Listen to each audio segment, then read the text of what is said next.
சிற்றம்பலம். சைவத்தில் மேற்சமயம் வேறிலை அதிர்ச்சார் சிவமாம் தெய்வத்தின் மேல் தெய்வம் இல்லெனும் நான்மறை செம்பொருள் வாய்மை வைத்த சீர்திருத்தேவாரமும் திருவாசகமும் உய்வைத்தரச் செய்த நால்வர் பொற்றாள் எம் உயிர் துணையே. உயிருக்கு துணையாக இருப்பது பரம்பொருள் சிவபெருமான். அவரை அறிய வேண்டுமானால், உண்மையாக அறிய வேண்டுமானால் வேதம் தெரிந்திருக்க வேண்டும், ஆகமங்கள் தெரிந்திருக்க வேண்டும், புராணங்கள் தெரிந்திருக்க வேண்டும், அதன் பிறகு இதிகாசம் தெரிந்திருக்க வேண்டும், திருமுறைகள் தெரிந்திருக்க வேண்டும், சித்தாந்த சாத்திரங்கள் தெரிந்திருக்கும். இத்தனையும் தெரிந்து வாழ்ந்த மனிதர் ரொம்ப குறைவு. ஒன்று ரெண்டு கூட தெரியாமல் பல பேர் இருக்கிறார்கள்.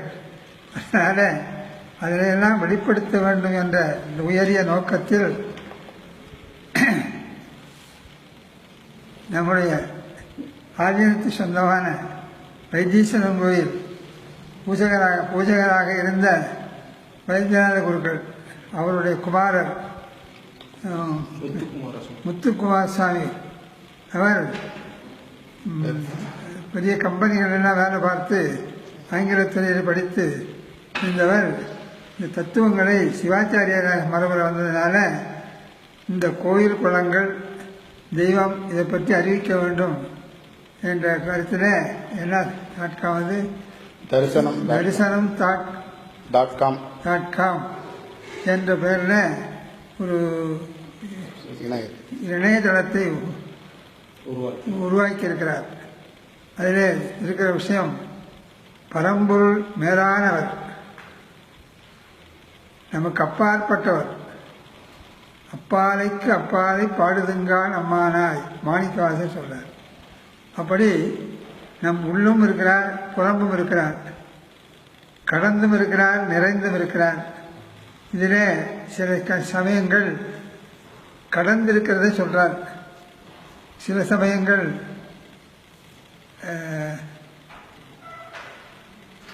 எங்கும் நிறைந்திருக்கிறதை சொல்கிறது. ஆனால் நம்முடைய சைவம் கடந்தது, நிறைந்தது, இயக்குவது என்ற மூன்று பொருளிலேயும் இருக்கிறது. நம்முடைய உடம்பிலேயே அதை காட்டுகிறார். கடவுள் என்ற சொல் கடந்தது, நிறைந்தது, உள் என்றால் நிறைந்தது. அப்புறம் உங்கள் ஃப்ளைட்டு டிக்கெட் வாங்குறீங்க பாருங்கள், அது கடவுச்சீட்டுன்னு பேர். அப்போ என்ன அர்த்தம்? நம்ம செலுத்துகிறவரும் வரதான், கடந்தவரும் வரதான், எங்கும் நிறைந்தவரும் வரதான் என்பது எல்லா கருத்தையும் அடங்கி ஒரே வார்த்தையில் கடவுள் என்ற பெயர் இருக்கிறார். பொது பெயர் தான் இது, ஒரு கூட்டத்துக்கு உயரிய பெயர் அல்ல. இதெல்லாம் நாம் உணர வேண்டும் என்பது சிவாச்சாரியரானதுனால இதையெல்லாம் ஆராய்ச்சி பண்ணிட்டு இருக்கிறார். அதற்கு முக்கியமாக உள்ளது நம்முடைய நாட்டில் இருக்கக்கூடிய நம்முடைய தெய்வ நிலையங்கள். அதைத்தான் திருக்கோயில் என்று சொல்கிறோம்.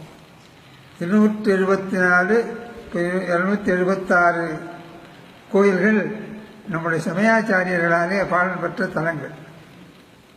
அந்த தலங்களில் இருக்கக்கூடிய ஒவ்வொன்றுக்கும் ஒரு வரலாறு இருக்குது. அதுதான் புராணம்னு சொல்கிறோம்.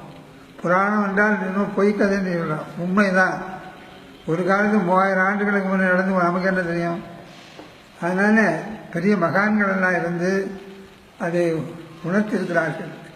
அந்த மாதிரி உணர்ந்த தலங்கள் காலால் உரைத்த தலம், கொஞ்சம் அடியவரிடத்தில் போகக்கூடாதுங்கிற தத்துவத்தை உணர்த்திய தலம். அதே மாதிரி கடவுளை எதிர்த்து போராடியவர்களை திரும்பவும் நல்வழிப்படுத்திய தலங்கள். இதெல்லாம் ராவணன் முதலியவர்களால் காட்டியிருக்கிறார். ராவணன் முதலிலே பக்தன், அதன் பிறகு பக்தன் நல்லா போட்டார். அருணகிரிநாதர் தொடக்கத்தில் தவறெல்லாம் பண்ணவர், அதனால் நிறைவில் பெரிய மகான் ஆகிட்டார்.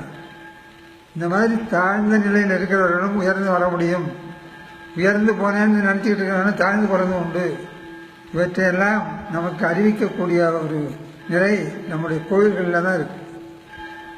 கோயில்களில் ராவணன் மேலது நீர் அப்படின்னு சொல்கிறார் சுவாமி ஞான சம்பந்தர். அப்போ இன்னொன்று சொல்கிறார் ஞான சம்பந்தர், பண்டைய ராவணன் பாடி வைந்தன அப்படிங்கிறார். பண்டைய ராவணன் பழைய இன்னொரு நல்ல இளமையிலே நல்ல சிவபக்தனாக இருந்தான். வயசு ஆக கெட்டு போச்சு. ஆனால் அருணகிரிநாதர் ஆரம்பத்தில் விஷம் முடியாத இருந்தார். அதனால் பெண்களை பற்றி அந்த மோகத்திலே மூழ்கி இருந்தார். அவர் கடைசியாக தன்னுடைய தமக்கையார் சொன்ன ஒரு மந்திரத்தினால நான் தான் இருக்கிறேன்ப்பா, வேற இல்லைப்பான்னு. அப்பா ஞானம் வந்துட்டு அவருக்கு இருபொருள் உள்ளது. அப்புறம் இனிமே நான் இங்கே இருக்கக்கூடாதுன்னு ஒரு நாள் சாகணும்ட்டு முடியும்னு. என்ன எப்படி செய்யறது? திருவண்ணாமலையில் ஏறி மலை மேலே கோயில் கோபுரத்து மேலே இருந்து கீழே குதிக்க ஆரம்பித்தார். அவ்வளவு பாவம் பண்ண வரை ஒரு போய் எப்படி பிடிச்சார்? நமக்கு இது தெரியாது தத்துவம். எத்தனை பிறவியில் எப்படி பண்ணலாம் இருந்தாரோ அதெல்லாம் நமக்கு தெரியுமா? கோடி கோடி பிறவி, எத்தனை கோடி கோடி விட்டுடல் ஓடி ஆடி எத்தனை கோடி போனது அளவு ஏது? ஆற்று மணலை அளந்தால் அளக்கலாம், சமுத்திரத்து மணலை அளந்தால் அளக்கலாம், நம்முடைய பிறவியை அளக்க முடியாது. எத்தனை கோடி கோடி எத்தனை கோடி விட்டுடல் ஓடி ஆடி எத்தனை கோடி போனது அப்படின்னா என்ன கணக்கு?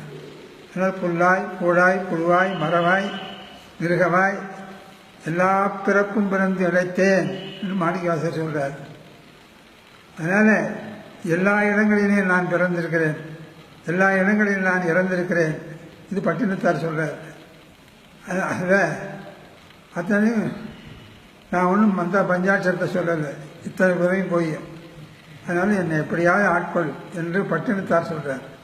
இதையெல்லாம் எண்ணி பார்த்தால் நம்முடைய திருக்கோயில்களை நம்ம செம்மைப்படுத்துவதற்காக வந்த ஒரு நிலையங்கள், அருள் நிலையங்கள் என்பது உங்களுக்கு புரியும். அதனை மக்களிடத்தில் அவர் ஒரு சிவாச்சாரியாருடைய பிள்ளையாக இருக்கிறதுனால இந்த முழுமையாக ஓய்வு பெற்ற நிலையில் அந்த பணியை மேற்கொண்டிருக்கிறார்.